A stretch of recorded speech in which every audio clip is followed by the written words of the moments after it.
Hello दोस्तों, कैसे हैं आप लोग। उम्मीद करते हैं कि आप लोग अच्छे होंगे और मन लगा के पढ़ाई करते होंगे। तो आज का क्लास मेरा 10th का है, 8वां चैप्टर त्रिकोणमिति। तो आइए हम त्रिकोणमिति के बारे में पहले जो है इंट्रोडक्शन दे देते हैं और इसे हम थोड़ा बेसिक से जानेंगे।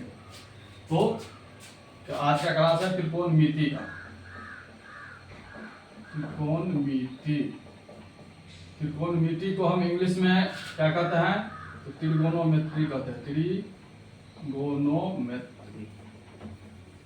इसका जो है हम परिचय दे देते हैं। इंट्रोडक्शन क्लास थोड़ा परिचय बता देते हैं इसके बारे में। इंट्रोडक्शन परिचय दे देते हैं त्रिकोणमिति के बारे में। तो बताइए कि त्रिकोणमिति जो का अर्थ क्या होता है। तो त्रिकोणमिति का अर्थ होता है, ये तीन शब्दों से मिलकर बना हुआ है। त्रि, दूसरा कोण और तीसरा मिति, यानी त्रिकोणमिति।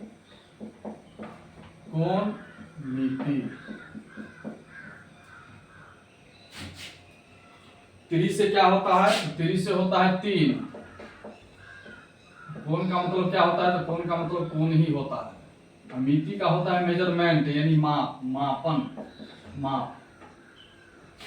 तो त्रिकोणमिति का शाब्दिक अर्थ क्या हुआ, तो त्रिकोणमिति का शाब्दिक अर्थ होता है, तीनों को जोड़ देंगे तो त्रिभुज होता है।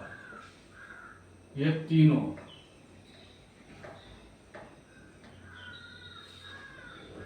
त्रि से त्रिकोण, तीन, कोण से कोण, मिति से माप, यानी तीन कोण का माप ही क्या कहलाता है, त्रिकोणमिति, यानी त्रिभुज इसका अर्थ होता है, त्रिभुज। तो अगर कोई पूछे त्रिकोणमिति का शाब्दिक अर्थ क्या होता है, तो स्टार हम यहां से लिखेंगे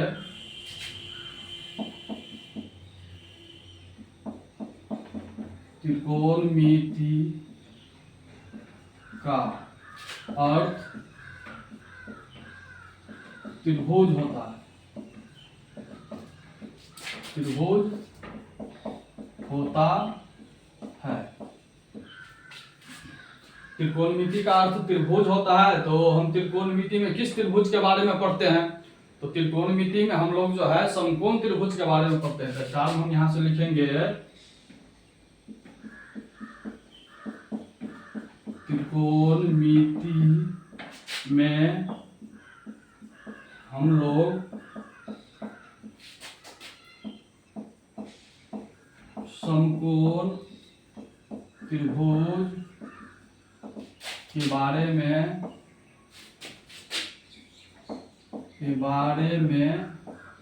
अध्ययन करते हैं,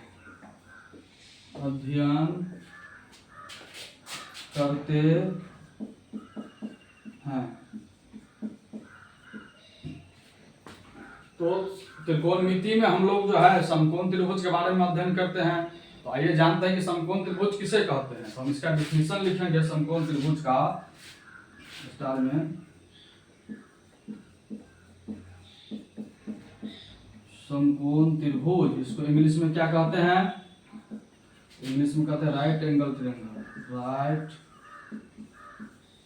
एंगल ट्रायंगल।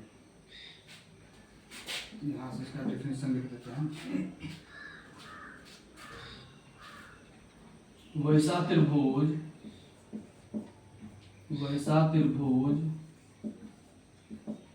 जिसका एक कोण 90 डिग्री का हो, 90 डिग्री का हो, उसे समकोण त्रिभुज कहते हैं, त्रिभुज कहते हैं। यानी वैसा त्रिभुज जिसका एक कोण 90 डिग्री का हो, उसे हम क्या कहते हैं, समकोण त्रिभुज कहते हैं। फॉर एग्जाम्पल में इसका हम चित्र बता देते हैं। एग्जाम्पल, समकोण त्रिभुज का चित्र कैसे होता है, ये ऐसे होता है।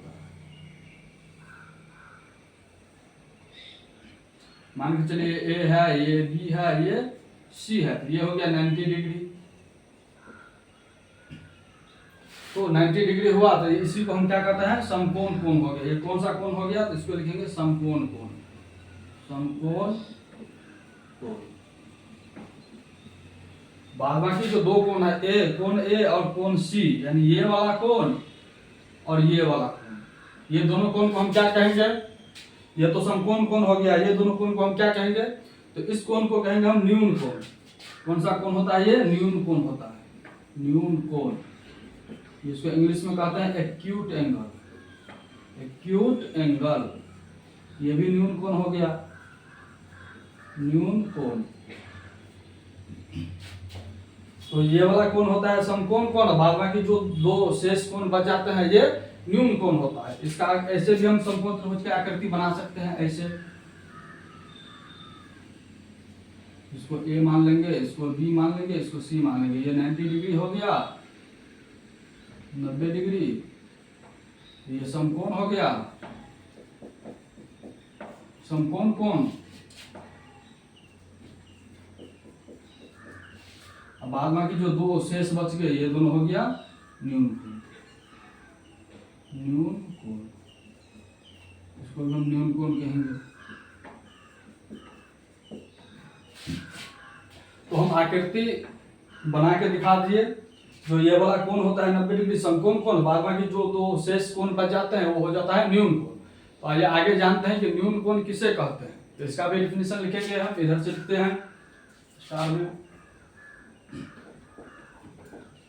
न्यून कोण, इसको इंग्लिश में कहते हैं एक्यूट एंगल, एक्यूट एंगल। इसका डेफिनेशन हम लिखेंगे, वैसा कोण का मान जो 0 डिग्री से बड़ा एवं 90 डिग्री से छोटा हो उसे न्यून कोण कहते हैं।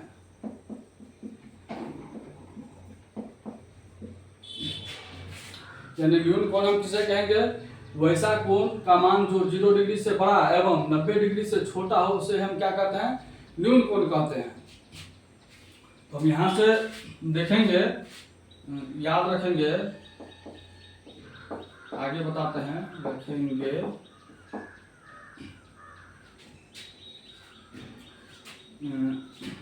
केस फर्स्ट, जैसे यहां से हम आकृति बनाते हैं एक,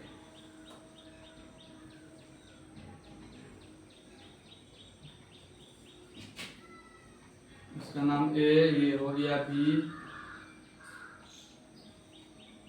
ये हो गया सी।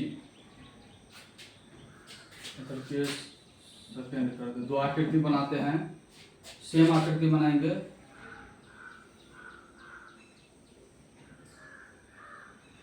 ये भी ए हो गया, ये बी हो गया, ये सी हो गया। आकृति सेम है, इसका जो है ये 90 डिग्री, ये क्या होगा? समान होगा इसका दोनों में। तो हम इसमें ये जानेंगे, ये 90 डिग्री है तो 90 डिग्री के सामने वाला भुजा क्या होता है? तो 90 डिग्री के सामने वाला भुजा जो होता है ये होता है कर्ण, यानी AC क्या हो जाता है? कर्ण। इसको इंग्लिश में हम क्या कहते हैं? Hypotenuse, hypotenuse. और ये जो दो कोण शेष बचा है, तो मान के चले इसमें हम अगर ये कोण को अगर हम कोण थीटा मानते हैं, थीटा मान लिए, तो थीटा के सामने वाला भुजा क्या हो जाता है? तो थीटा के सामने वाला भुजा ये वाला, ये भी क्या हो जाएगा? तो थीटा के सामने वाला भुजा हो जाएगा लंब। इसको इंग्लिश में हम कहेंगे परपेंडिकुलर, परपेंडिकुलर। और जस्ट थीटा के सटे, यानी ये वाला जो सटा हुआ है भुजा, ये क्या हो जाएगा? BC, यानी क्या हो जाएगा? आधार हो जाएगा, आधार होगा। इसी को हम क्या कर संलग्न भुजा भी कहते हैं। तो ये आधार हो गया। और इसमें देखेंगे ये थीटा के सामने भुजा लंब हो गया, और 90 डिग्री के सामने वाला भुजा यानी कर्ण हो गया, और कोण के सटे जस्ट भुजा जो आधार हो गया। तो अगर इसमें अगर हम मान के चलिए, जब इसको अगर हम थीटा मान ले, तो बताइए कि कौन कर्ण होगा, कौन कौन जो है लंब होगा और कौन आधार होगा। तो सबसे पहले हम दोनों में क्या है 90 डिग्री के सामने वाला भुजा, तो सबसे पहले हम जानेंगे तो ये तो क्या हो जाएगा कर्ण हो जाएगा, सबसे लंबी भुजा है। इसका शॉर्ट का नाम क्या है एच, हाइपोटेनस। ठीक, और थीटा के सामने वाला भुजा यानी ये वाला भुजा बीसी क्या हो जाएगा, तो ये हो जाएगा लंब, जिसको शॉर्ट नाम पी देते हैं परपेंडिकुलर। और थीटा के जस्ट सटे यानी ये वाला भुजा क्या हो जाएगा, तो आधार हो जाएगा इसका, जिसका शॉर्ट नाम बी, बेस।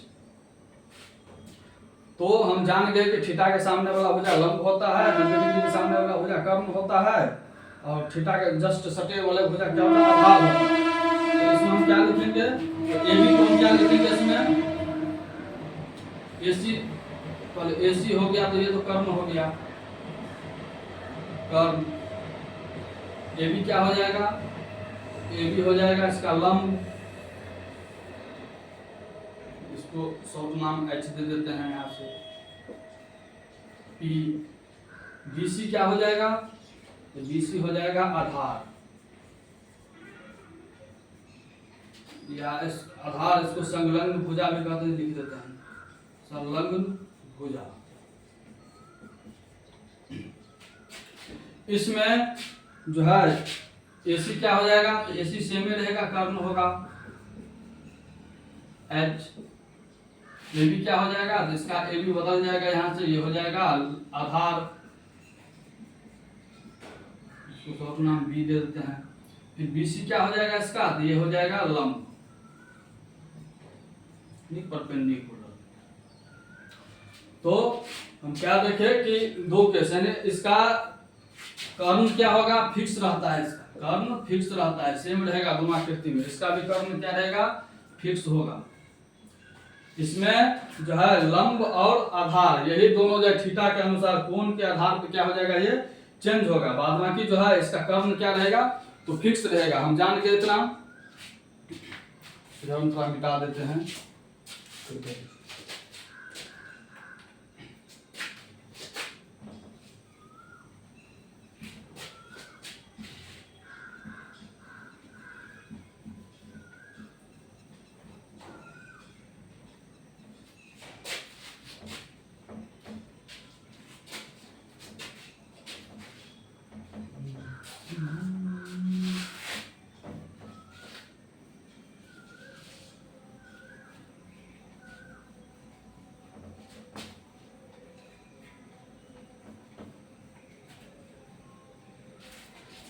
नोट में लिखेंगे यहां से,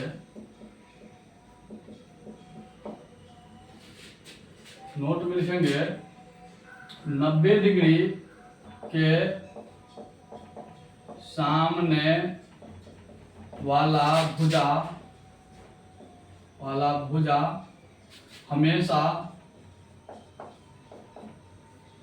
कर्ण होता है, कर्ण होता है।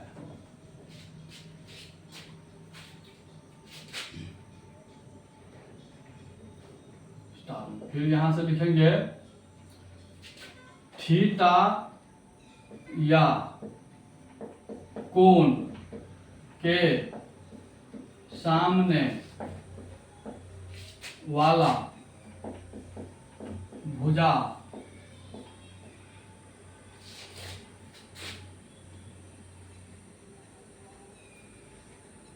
हमेशा लंब होता है, लंब होता है।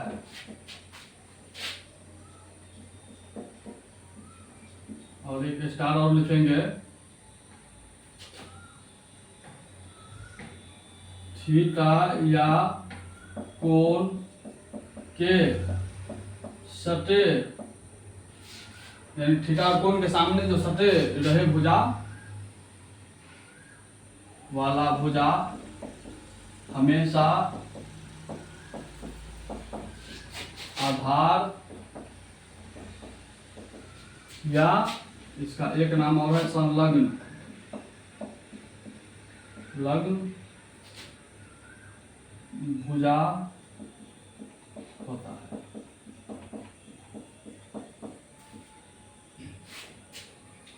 तो हम नोट में लिख देंगे 90 डिग्री के सामने वाला भुजा हमेशा कर्ण होता है, थीटा या कोण के सटे सामने वाला भुजा जो होता है लंब होता है, और थीटा या कोण के सटे जो जस्ट सटा रहे भुजा, जैसे ये थीटा है तो ये जस्ट सटा है तो ये क्या हो जाएगा, आधार हो जाएगा। आधार को हम क्या कहते हैं, संलग्न भुजा ही कहते हैं।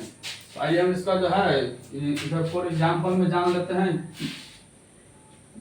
एग्जाम्पल देख लेते हैं। एक हम संपूर्ण त्रिभुज बनाते हैं,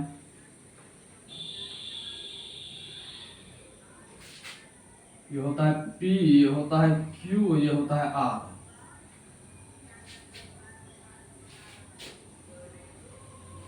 एक इधर बना लेते हैं हम,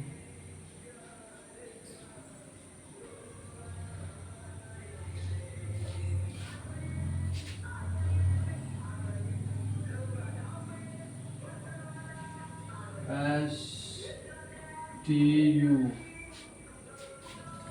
इसमें अगर हम कह देंगे कोण P के लिए क्या होगा, कोण P के लिए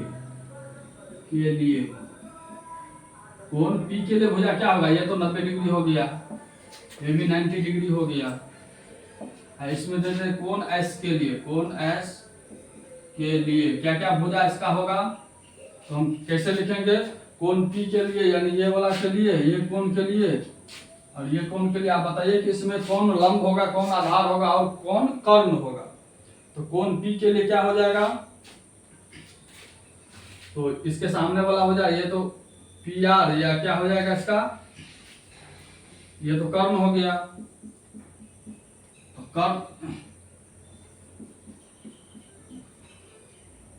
कर्ण क्या हो जाएगा, PR या RP इसका कह सकते हैं, RP। ये वाला भुजा क्या होगा, या तो PR कहेंगे या RP कहेंगे, ठीक। और ये कोण है, ये थीटा हो गया, या कोण या थीटा एक ही होता है। तो इसके सामने वाला भुजा, ये वाला भुजा क्या हो जाएगा इसका, ये वाला भुजा हो जाएगा लंब, इसका शॉर्ट नाम P है, परपेंडिकुलर इसका H। तो लंब, यानी इसको हम क्या लिखेंगे, लंब क्या हो जाएगा इसका, तो लंब इसका हो जाएगा या तो हम कहेंगे QR या कहेंगे RQ, ठीक। फिर इसके जस्ट सटे ये वाला भुजा क्या हो जाएगा, तो आधार हो जाएगा। इसको इंग्लिश में बेस कहते हैं, शॉर्ट नाम इसका बेस है। तो आधार के लिए क्या लिखेंगे हम, आधार के लिए लिखेंगे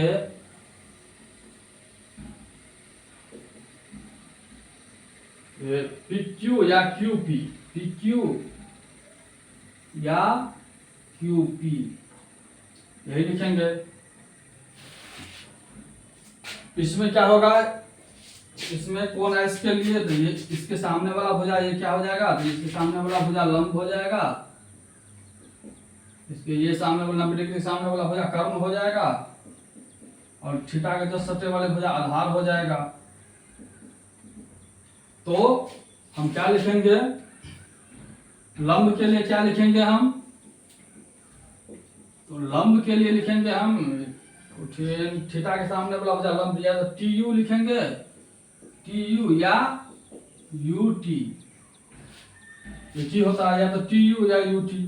फिर हम कर्ण के लिए क्या लिखेंगे, तो कर्ण के लिए कौन सी भुजा होगा, या तो SU या हम कहेंगे SU या US, SU या US हम कहेंगे। आधार के लिए कैसे लिखेंगे, तो आधार के लिए लिखेंगे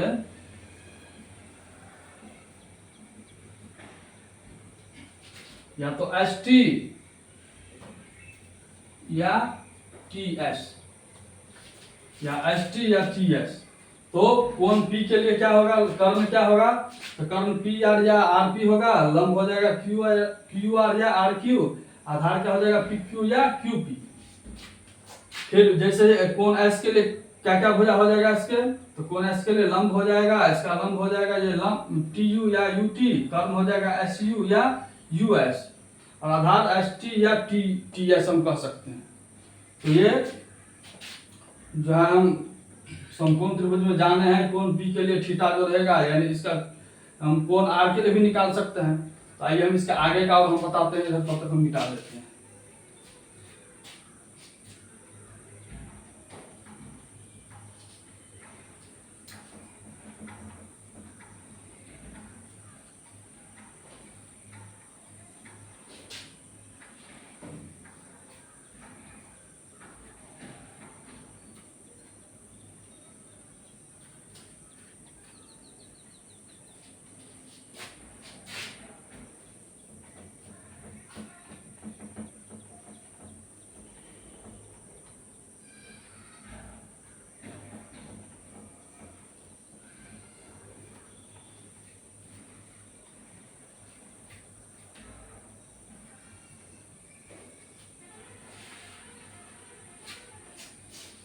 तो आइए हम आगे जानते हैं कि स्टार में पाइथागोरस एक विज्ञान गणित के पाइथागोरस प्रमेय ने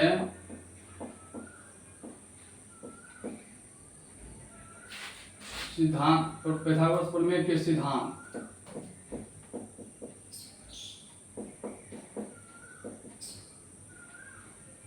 पाइथागोरस प्रमेय के सिद्धांत क्या थे? पाइथागोरस प्रमेय साहब जो थे वो क्या सिद्धांत दिए थे? पाइथागोरस प्रमेय के सिद्धांत थे कि वो कहे थे कि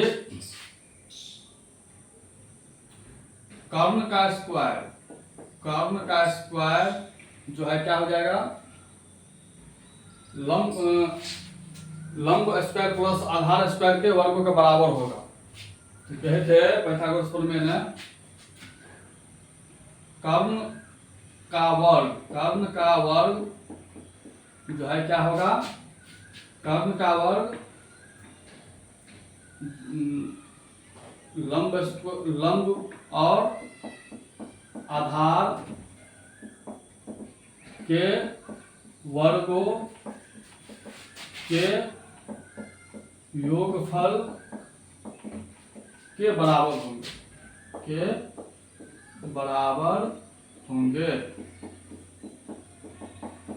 पाइथागोरस प्रमेय जी ने कहे थे कर्ण का वर्ग जो है वो लंब और आधार के वर्गों के योगफल के बराबर होंगे। तो कर्ण का वर्ग यानी कर्ण का स्क्वायर वर्ग मतलब स्क्वायर बराबर क्या होगा? लंब के वर्ग प्लस आधार के वर्ग के योगफल के बराबर होंगे। यानी ये सिद्धांत दिए थे, ये सूत्र दिए थे और इसी सूत्र पे जो है तीनों का सूत्र बनेगा। तो कर्ण का वर्ग लंब के वर्ग प्लस आधार के वर्ग के योगफल के बराबर होंगे। अगर इसमें हम कर्ण को क्या कहते हैं इंग्लिश में? तो हाइपोटेनस शॉर्ट नाम h स्क्वायर बराबर क्या होगा? लंब को परपेंडिकुलर p स्क्वायर प्लस आधार को b स्क्वायर, ये होगा इंग्लिश में। h अगर हम निकालेंगे तो h के लिए हम क्या कैसे निकालेंगे? h स्क्वायर को इधर ले जाएंगे तो h बराबर हो जाएगा रूट अंदर p square plus b square. इसको हम हिंदी में लिखेंगे तो हिंदी में इसको लिखेंगे तो क्या लिखेंगे? हम यहाँ से लिख देते हैं कर्ण बराबर रूट अंदर लंब स्क्वायर परपेंडिकुलर लंब स्क्वायर प्लस आधार स्क्वायर, ये होता है कर्ण बराबर। अगर हमको लंब p निकालना है तो हम क्या लिखेंगे? p को हम यहाँ पे स्क्वायर देंगे तो p स्क्वायर बराबर क्या हो जाएगा? तो h तो रहेगा ही h स्क्वायर, ये b स्क्वायर जो है इसको हम इधर जो लाएंगे तो ये प्लस में है, इधर आया तो क्या हो जाएगा? माइनस में हो जाएगा, तो माइनस b स्क्वायर हो जाएगा। तो इसको हम क्या लिखेंगे? अगर हम p बराबर लिखेंगे तो क्या लिखेंगे? ये रूट अंडर हो जाएगा, इधर ये हो जाएगा h स्क्वायर माइनस ये हो जाएगा b स्क्वायर। इसी को अगर हम हिंदी में लिखेंगे तो क्या लिखेंगे? p हो गया लंब बराबर रूट अंडर बन जाएगा ये हो जाएगा h मतलब कर्ण का स्क्वायर माइनस b यानी आधार स्क्वायर। ठीक, अगर मुझे आधार निकालना है यानी हमको अब b निकालना है बेस, इसका क्या हो जाएगा? तो b स्क्वायर बराबर हो जाएगा ये हो जाएगा, जैसे ये b हो जाएगा तो ये h तो रहेगा ही यहाँ पे h स्क्वायर, ये b है तो इधर इसको क्या करेंगे? हम b निकालना होगा तो p को इधर लाएंगे तो p प्लस में है, इधर आ गया तो माइनस में हो जाएगा, तो ये हो जाएगा p स्क्वायर। इसको अगर हम रूट में बनाएंगे तो h बराबर क्या हो जाएगा? इसको रूट अंडर ये हो जाएगा b निकालना है तो b बराबर क्या हो जाएगा? Root under h square minus p square. इसको हिंदी में लिखेंगे तो क्या हो जाएगा? आधार बराबर रूट अंडर ये हो जाएगा कर्ण स्क्वायर माइनस p यानी लंब स्क्वायर।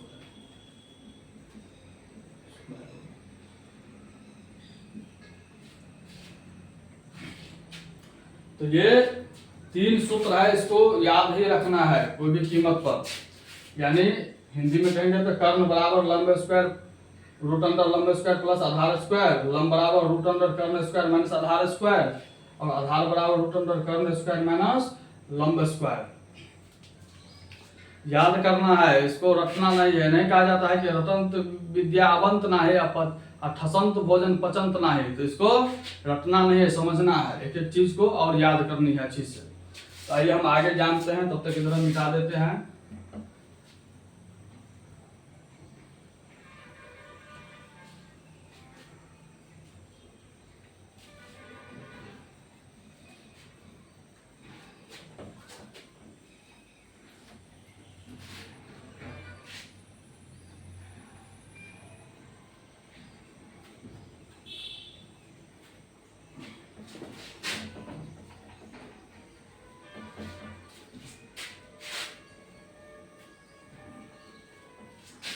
चलिए कुछ क्वेश्चन दे देते हैं हम यहाँ से, कुछ क्वेश्चन बनाने का प्रयास करेंगे। तो हम क्या करते हैं, सबसे पहले पहला इसमें क्वेश्चन लेते हैं, एक त्रिभुज समकोण त्रिभुज बना लेते हैं, ए बी ए सी। चलिए इसमें ये 90 डिग्री हो गया। मुझको ये भैया 3 सेंटीमीटर, इसको हम 3 सेंटीमीटर मान लेते हैं। ये दे दिया है 4 सेंटीमीटर। क्वेश्चन 2, इधर एक त्रिभुज और बना लेते हैं हम इधर,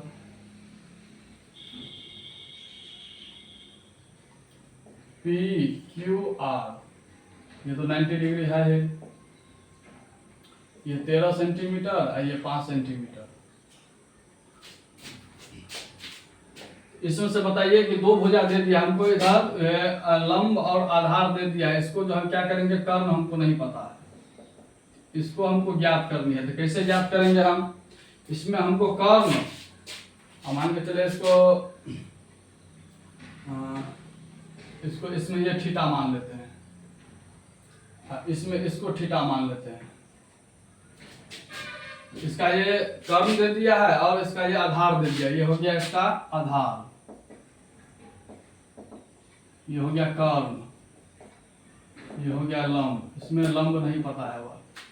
इसका ये हो गया आपका लंब, ये हो गया आधार।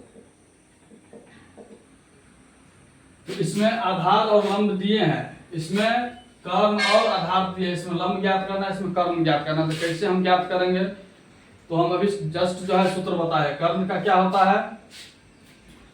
तो हमको इस पहले लिख लेंगे हम यहाँ से सॉल्यूशन। ए बी बराबर दे दिया 3 सेंटीमीटर, जो क्या है मेरा आधार है। बी सी बराबर हमको दे दिया है 4 सेंटीमीटर, जो क्या है लंब है। ए सी क्या है, ए सी बराबर नहीं पता है, जो कर्ण है, नहीं पता है। तो कर्ण तो नहीं पता है, तो कैसे ज्ञात करेंगे। तो कर्ण बराबर क्या सूत्र होता है, इसका यहाँ से सूत्र लगाएंगे हम। तो कर्ण बराबर होता है रूट अंडर लंब स्क्वायर प्लस आधार स्क्वायर, यही होता है ना। कर्ण बराबर लंब स्क्वायर प्लस आधार स्क्वायर। तो कर्ण क्या है, एसी है, एसी बराबर क्या होगा, रूट अंडर क्या हो जाएगा, लंब कितना है, लंब हमको दे दिया 3 सेंटीमीटर, 3 का स्क्वायर प्लस आधार दे दिया है 4 सेंटीमीटर, तो 4 का स्क्वायर। तो ये एसी बराबर क्या हो जाएगा, रूट अंडर 3 का स्क्वायर 9 प्लस 4 का स्क्वायर 16। तो एसी बराबर हो जाएगा रूट अंडर 25। तो एसी बराबर क्या हो जाएगा, 5 सेंटीमीटर। ये कितना आ गया, 5 सेंटीमीटर, ये वाली भुजा आ गया। हमको एसी कब नहीं ज्ञात करना था, एसी, तो ये कितना आ गया, 5 सेंटीमीटर आ गया। ठीक उसी प्रकार हम इस भुजा में देखेंगे, इसमें देखेंगे तो क्या होगा, इसमें मुझे क्या दे दिया है, लंब। लंब कितना है इसमें, यानी पी क्यू बराबर है नहीं पता है, यानी लंब मुझे नहीं पता है इसका। फिर इसका जो है आधार, आधार क्या है इसका, तो क्यू आर है, जो कितना सेंटीमीटर, 5 सेंटीमीटर दिया है। फिर उसका कर्ण कितना है, यानी कर्ण हमको पी आर बराबर 13 सेंटीमीटर दे दिया है, हमको लंब ज्ञात करनी है। तो इसका सूत्र क्या होता है लंब का, तो लंब बराबर होता है रूट अंडर कर्ण स्क्वायर माइनस आधार स्क्वायर। तो लंब क्या है इसका, PQ है, तो PQ बराबर क्या हो जाएगा, रूट अंडर कर्ण कितना है 13, तो 13 का स्क्वायर माइनस आधार कितना है 5 है, तो 5 का स्क्वायर। तो PQ बराबर होगा 13 का स्क्वायर होता है 169, 5 का स्क्वायर 25। 169 में से 25 घटाएंगे तो कितना आ जाएगा, PQ बराबर 9 में से 5 गया 4, 6 में से 2 गया 4, 144 रूट अंडर 144, यानी 144 PQ बराबर कितना हो जाएगा 12 का स्क्वायर, 12 सेंटीमीटर, यानी PQ कितना आ गया, तो 12 सेंटीमीटर जो लंब है। तो हम जो है 2 क्वेश्चन देके बता दें कि किस प्रकार से भुजा निकालना है। अगर 2 भुजा दिया रहे तो तीसरी भुजा हमको कैसे ज्ञात करनी है, और यही तीनों सूत्र पे बनेगा। ये जो तीनों सूत्र बताए हैं, कर्ण बराबर रूट अंडर लंब स्क्वायर प्लस आधार स्क्वायर, लंब बराबर कर्ण स्क्वायर माइनस आधार स्क्वायर, और आधार बराबर रूट अंडर कर्ण स्क्वायर माइनस लंब स्क्वायर, तो इसी पे बनेंगे। आइए इसके आगे हम फिर जानते हैं। अब जानते हैं पाइथागोरस त्रिक, यानी त्रिप्लेट के बारे में जानते हैं। पाइथागोरस त्रिक जो कैसे ज्ञात किया जाता है, इधर हम मिटा लेते हैं पहले।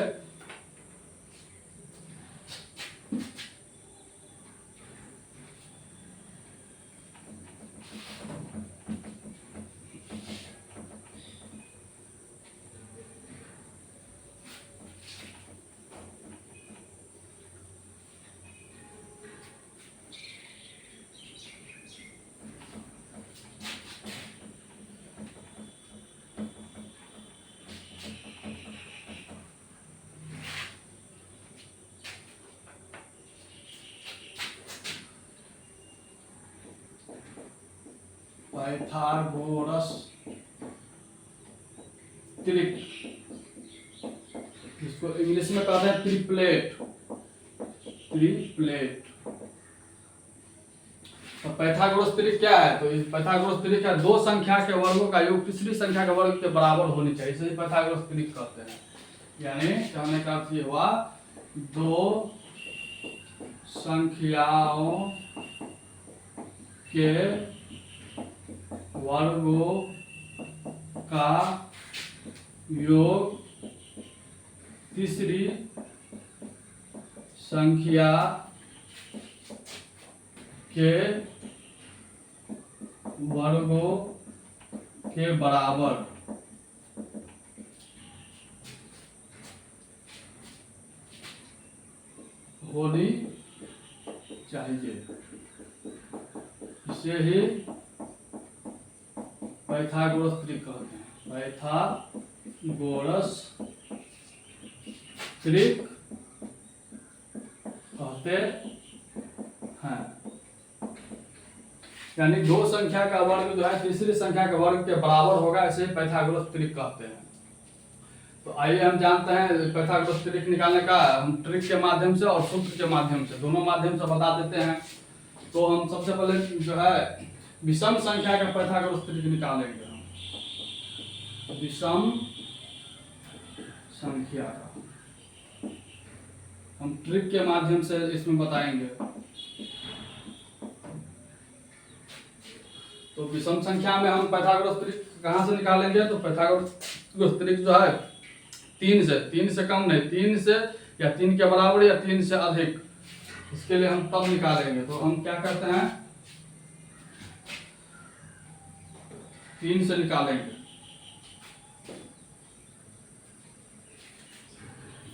तो त्रिक के माध्यम से कैसे निकालेंगे 3 से पाइथागोरस त्रिक, तो इसको हम क्या करते हैं 3 इधर हम लिखते हैं। 3 का क्या करेंगे, सबसे पहले वर्ग कर देंगे, इसका क्या कर देंगे हम वर्ग कर देंगे। 3 का वर्ग करेंगे तो कितना होगा 9, इसमें क्या करेंगे हम 2 से भाग देंगे, ट्रिक के माध्यम से बता रहे हैं। तो क्या होगा 9 से भाग देंगे तो कितना हो जाएगा, ये 4.5 हो जाएगा। जब ये 4.5 होगा तो इसमें हम क्या करेंगे, इसमें हम 0.5 क्या करेंगे एक बार घटा देंगे। तो 0.5 घटाएंगे तो कितना हो जाएगा, ये 4 हो जाएगा। और एक बार क्या करेंगे 0.5 हम क्या करेंगे इसमें जोड़ देंगे। तो 4.5 में 0 जोड़ देंगे तो कितना हो जाएगा, ये 5 हो जाएगा।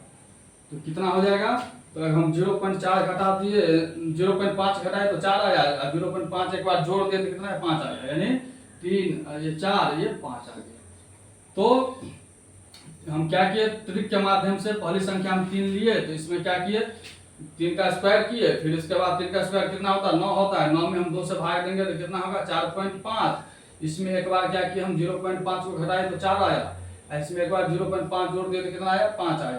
तो हमको क्या कौन कौन सी संख्या आ गई, 3 4 5। और इसमें जो सबसे बड़ी संख्या है ये है, जो सबसे बड़ी संख्या उसको हम क्या मानेंगे, कर्ण मानेंगे। क्या मानेंगे, हम कर्ण मानेंगे। बाद बाकी ये दोनों जो संख्या है इसमें से हम दोनों में से किसी को भी, एक को हम लंब मान लेंगे और एक को आधार मान लेंगे। लंब और आधार फिक्स नहीं है, या तो 4 हो जाएगा लंब या 3 हो जाएगा लंब, या हम 3 को आधार मानेंगे तो 4 को लंब मानेंगे, 4 को लंब मानेंगे तो 3 को आधार मानेंगे, ये फिक्स नहीं है। लेकिन जो सबसे बड़ी अंक होगा उसको हम कर्ण मानेंगे। ये कर्ण हो गया, अगर इसको हम लंब मानते हैं ये लंब हो जाएगा, ये आधार हो जाएगा। अब इसमें देखिए कि दो संख्या का वर्ग तीसरी संख्या वर्ग के बराबर होगा कि नहीं, इसका वर्ग करेंगे हम, इसका भी वर्ग करेंगे, इसका भी वर्ग करेंगे तो बराबर होगा कि नहीं, ये देख लेते हैं। 3 तिया 9, 4 का 16, 25 हो गया, 5 25, तो 25 बराबर 25 हो गया। तो ये क्या हो गया, ये पाइथागोरस त्रिक है।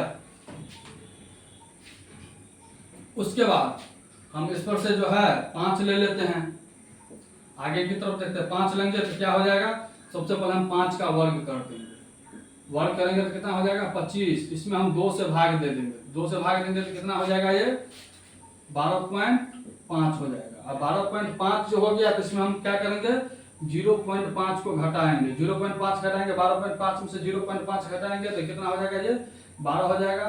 एक बार हम प्लस कर देंगे 0.5, तो इसमें 12.5 में 0.5 कर देंगे, जोड़ देंगे तो कितना हो जाएगा, 13 हो जाएगा। ये कितना आ गया कैलकुलेट में, 5 12 और 13। तो इसको हम क्या करेंगे, कर्ण मान लेंगे, ये कर्ण हो जाएगा।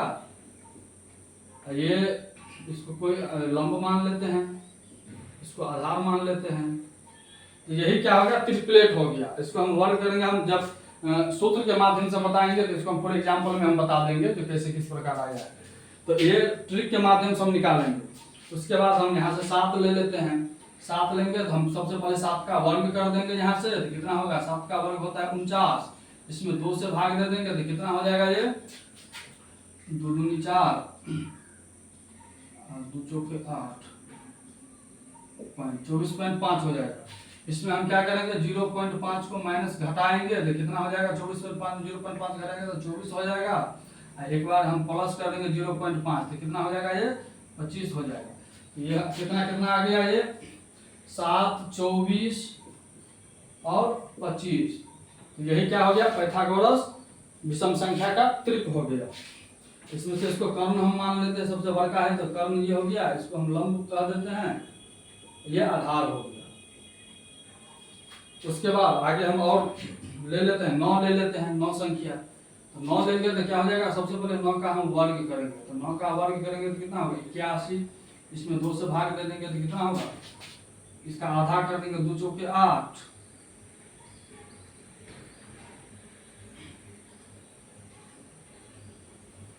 पॉइंट 2 पंचे 10,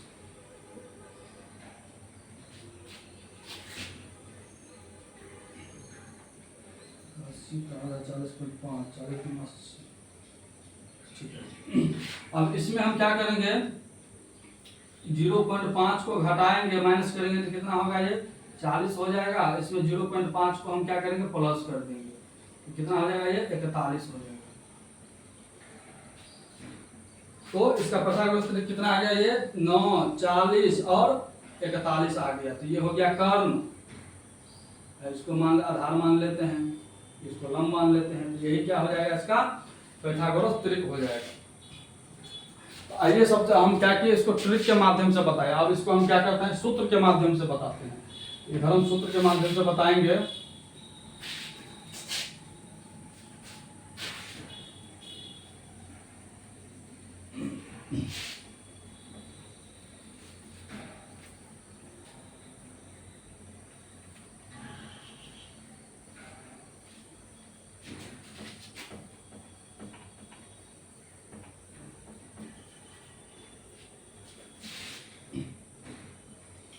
ये विषम संख्या का ट्रिक माध्यम था, इधर फिर हम विषम संख्या का सूत्र के माध्यम से बताते हैं। विषम संख्या का हम क्या करते हैं, इसका जो है फॉर्मूला से बता देते हैं, यानी सूत्र के माध्यम से। तो इसका सूत्र क्या होता है, तो हम क्या करेंगे, n का मान, यानी जो इसमें n होता है, n का मान हम क्या करेंगे, या तो 3 से बड़ा लेंगे या 3 के बराबर लेंगे। क्या करेंगे, हम स्टार्ट जो करेंगे या तो 3 लेंगे या 3 के बराबर या 3 से अधिक लेंगे संख्या का मान। इसका सूत्र होता है n बराबर n, n स्क्वायर माइनस 1/2 होता है n स्क्वायर प्लस 1/2। यह इसका सूत्र होता है विषम संख्या का। n, n square minus 1/2 into n square plus 1/2। इस पे जो है हम इस पे सूत्र पे बैठा के हम बता देते हैं कि कैसा है। हम 3 लिए थे ना, यहाँ से सबसे पहले 3 लिए थे, तो हम n का मान कितना लेंगे, हम 3 n है 3, तो 3 का स्क्वायर माइनस 1/2, ये भी 3 का स्क्वायर प्लस 1/2। तो कितनी संख्या, 3 का स्क्वायर 9 माइनस 1/2, 3 3 9 प्लस 1/2। ये कितना आ गया, 3 9 में से गया तो 8/2, ये हो जाएगा 10/2। कितनी आ गई है, 3 ये हो जाएगा, काट देंगे 4, ये 4 इसको काटेंगे 5 आ गया। सूत्र के माध्यम से भी आ गया, 3 4 5 आ गया। अगर इसका हम वर्ग करेंगे, 3 का वर्ग प्लस 4 का वर्ग बराबर 5 का वर्ग करेंगे हम, तो 3 का वर्ग 9 प्लस 4 का वर्ग 16, 5 का वर्ग 25, 16 और 9 को जोड़ेंगे तो 25 बराबर 25, यानी आ गया, यानी 2 संख्या का वर्ग तीसरी संख्या का वर्ग के बराबर आ गया। तो यही होता है पाइथागोरस त्रिक। एक और जान लेते हैं हम, n का मान यहाँ से 3 ले लिए थे हम, यहाँ पे n का मान क्या करते हैं, अब हम अगली 5 लेके देखते हैं, n बराबर 5। इस सूत्र पे हम रखते हैं, इधर बता देते हैं। तो n, n square minus 1/2, n square plus 1/2। इस पे देखते हैं, ये हो जाएगा n5, ये 5 का स्क्वायर माइनस 1/2, 5 का स्क्वायर प्लस 1/2।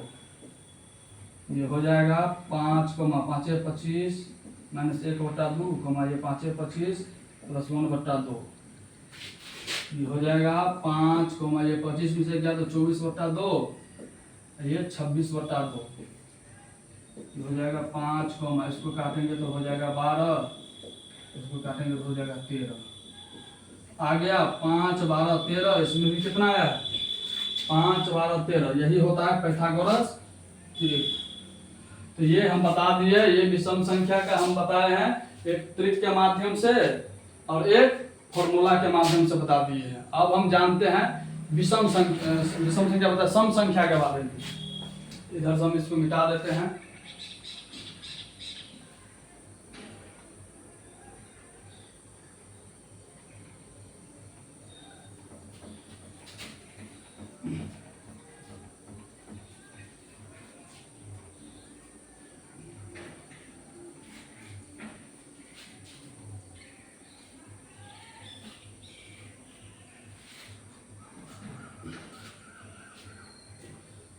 इसमें ये अब जो है पाइथागोरस त्रिक होता है। जैसे अगर साइन थीटा बराबर 12/13 दिया रहे, तो टेन थीटा का मान अगर हमको पता अगर नहीं है, तो पाइथागोरस त्रिक से ही हम क्या करते हैं, इसका मान हम तुरंत निकाल सकते हैं, या तो शॉर्ट विधि से या ट्रिक के माध्यम से, या हम फॉर्मूला के माध्यम से। ट्रिक के माध्यम से अगर निकालेंगे तो जल्दी निकल जाएगा, तो आसानी होगी, इसीलिए हम बता देते हैं।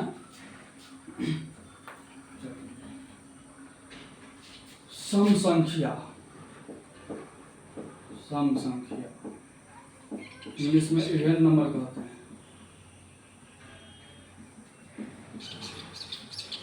इसको क्या करते हैं, तो सबसे पहले हम जो है इसको ट्रिक के माध्यम से बताते हैं।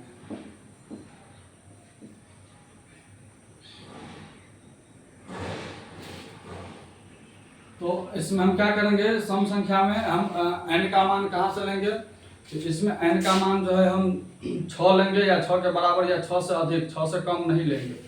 तो आइए इसमें हम इसका मान जो है बता कर लेते हैं।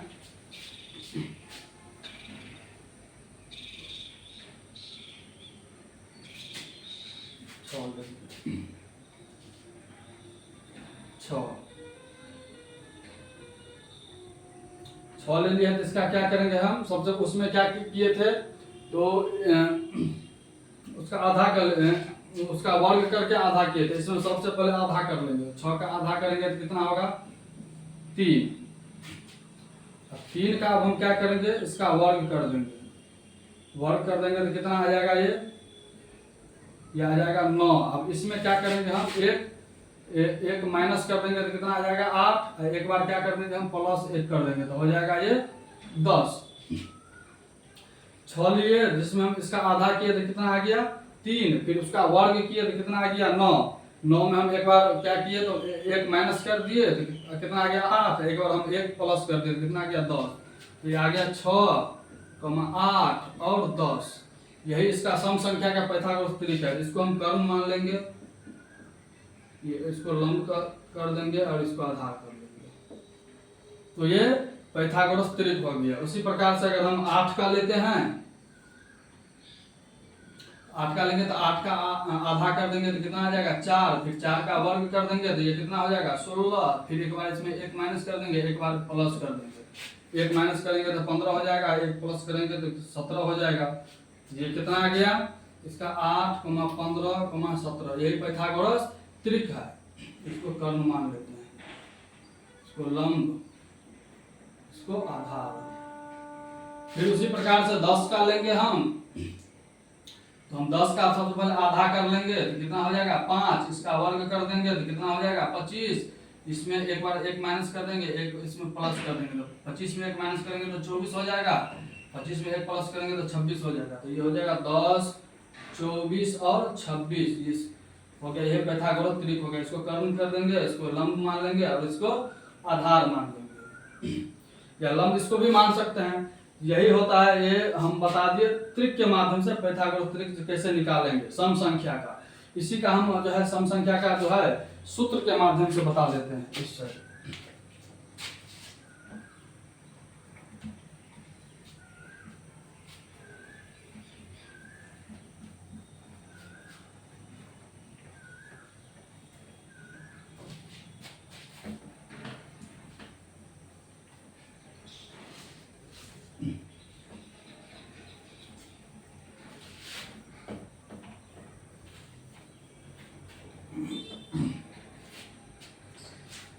तो आइए हम सम संख्या का सूत्र के हम त्रिक के माध्यम से बताए हैं, फिर इसके बाद हम सूत्र के माध्यम से कैसे ज्ञात करेंगे इसको हम बता देते हैं।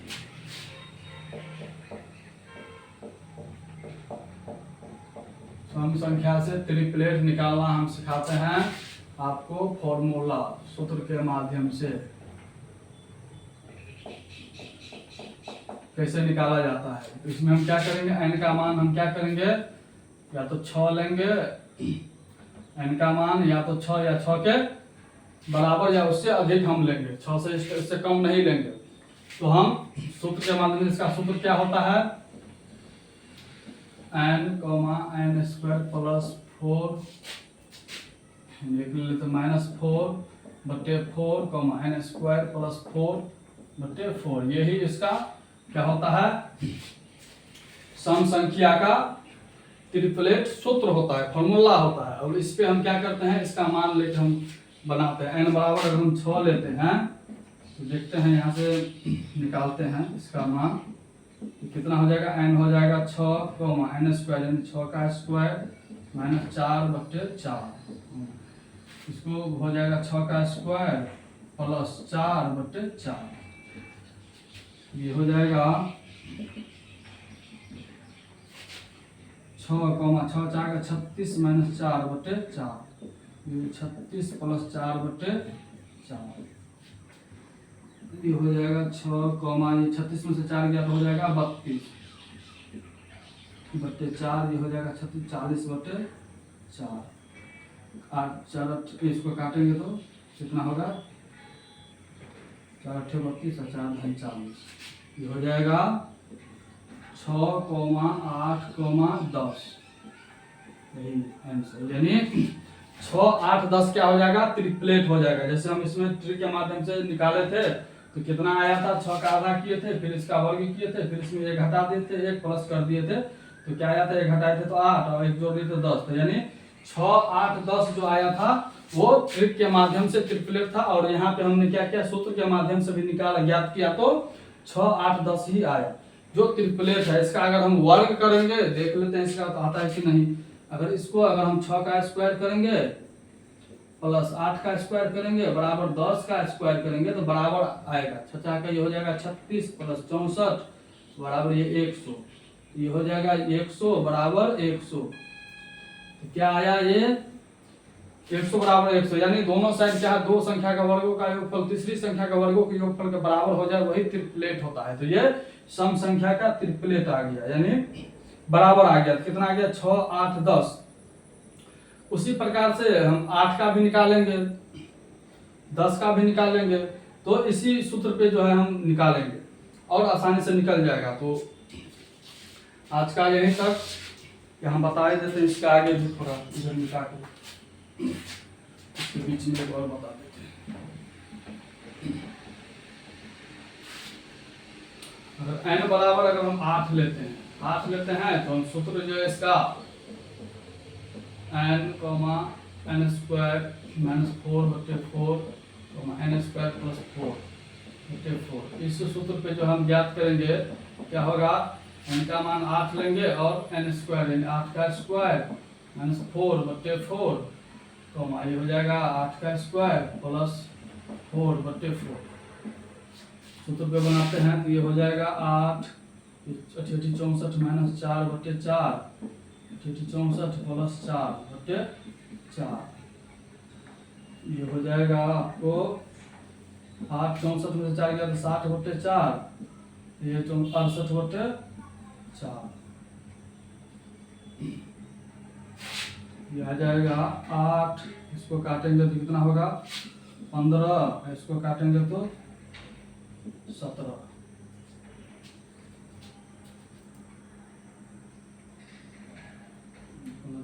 आठ 15 और 17, यही क्या आ गया, इसका ट्रिपलेट आ गया। जैसे 8 का हम यहाँ से ज्ञात किए तो 8, 15, 17 आया था, और सूत्र के माध्यम से भी ज्ञात किए तो 8, 15, 17 आया। तो यही हमने बताया आज।